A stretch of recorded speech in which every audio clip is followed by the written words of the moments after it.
Aw, gee, would you? That'd be just peachy, prick.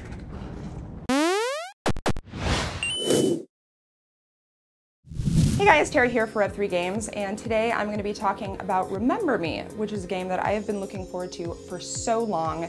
If you're not familiar with this game, it is a third-person action-adventure with sort of beat-em-up tendencies and also a whole cyberpunk theme overlaid. So it's very unique and interesting sounding, but is it good? Let's find out. Remember Me follows the story of Neelan, an elite memory hunter on a search to reclaim her stolen identity. In a futuristic Neo-Paris governed by megacorporations, a company called Memrise has developed a brain implant allowing anyone to delete or upload their memories to the net. Of course, with power comes corruption, and sure enough, Neelan begins to unravel the company's disturbing ulterior motives. The story focuses on her struggle to take down Memrise while piecing together the memories of her own forgotten life. It's a lot like Memento, but in the future, and with slightly more ass-kicking. It's a fascinating premise, and one I'd love to see explored in more games. Unfortunately, in the case of Remember Me, there's just not enough steam to keep it going for 10 hours. The first few chapters of the story are gripping and intense, but somewhere down the line it takes one too many odd turns. And by the time it's over, you'll be so sick of cheesy quips and poorly delivered lines, you likely won't even care what happens. Hello, Neelan. Let's play a little game of you turn yourself in, but I shoot you anyway. There are some notable exceptions, of course, like Keziah Burrows, who does an amazing job as the voice of Neelan. Her introspectives between chapters are some of the most interesting scenes in the game, but beyond that, there's really no performances to write home about. Eating my past to create a better future. I'm tired of running. As a memory hunter, Neelan has the unique ability to alter minds, forcing people to remember things that never actually happened. This is a key gameplay element, and one I was hoping would be slightly more fleshed out. There are only 4 of these sequences in the whole game, and each one seems to be more trial and error than actual puzzle solving.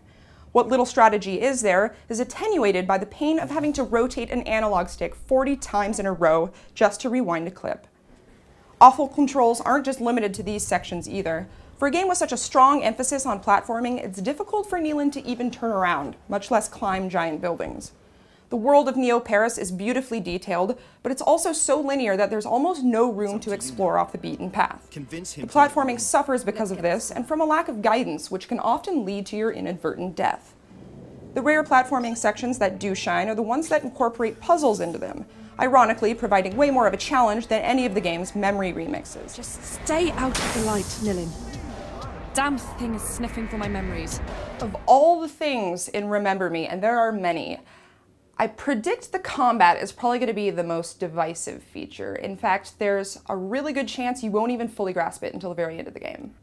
At the risk of absurdly oversimplifying, you string together pressons, which are fighting moves with specific functions, and time them out to create combo chains. How and where you distribute them in your combos will determine their effectiveness. Seems simple enough, right? Well, there's also these things called S-pressons, which are ultra-powerful abilities like throwing out a bomb or going invisible, with cooldown times that lessen when you deal or take damage. These are absolutely essential to surviving, especially later on when enemies start to adopt certain idiosyncrasies. It's a unique system overall, and in some ways it does work very well. Unfortunately, the majority of it is bogged down by convoluted restrictions. For starters, the game only has 4 combo moves, all of which are predetermined sequences comprised of the same 2 button presses. The placement of pressons within a combo also determines its effectiveness, meaning a presson at the end of a chain is much more powerful than one at the beginning. This leaves a good amount of room for experimentation, but it also adds a very micromanagement feel to the game that I suspect may turn some people off. Even with an obsessive knowledge of the combat system, it's still incredibly difficult to pull off larger combos. The margin of error for correctly timing moves is so small, and Neelan is so outnumbered that unless you can manage to pull an enemy away from the group, you'll be lucky to get more than 2 or 3 hits in.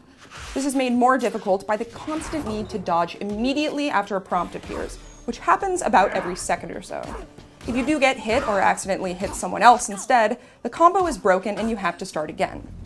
It's insanely hectic, and while there's nothing intrinsically unfair about that, there are times when you simply can't avoid being hit.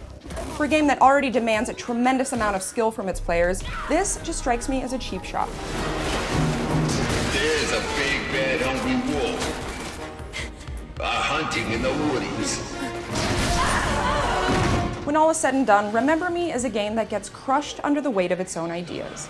It gleefully punishes players for even the simplest errors, destroying immersion and obliterating any lasting investment in its story. More than that, it simply can't decide what it wants to be. It pulls itself in so many different directions, failing to fully develop any one of them, and instead favoring mechanics that feel woefully out of place and actively trivialize other parts of the game. Remember Me is an exercise in frustration, and one that sadly can't be saved from mediocrity. I give it a 3 out of 5. So yeah, I guess there's really not a whole lot worth remembering about this game. I'm sorry, I had to do that. Yeah, I sort of had my ups and downs here. If you think this game looks interesting, there is a good chance that you might actually be into the combat. It seems, like I said, very divisive. I will say that this is the first game from the developers Don't Nod Entertainment, and I think for such an ambitious project, they pulled it off relatively well. It's certainly not perfect, but I would love to see more from these guys in the future. So that is it for me. As always, thank you for watching, and I'll see you next time.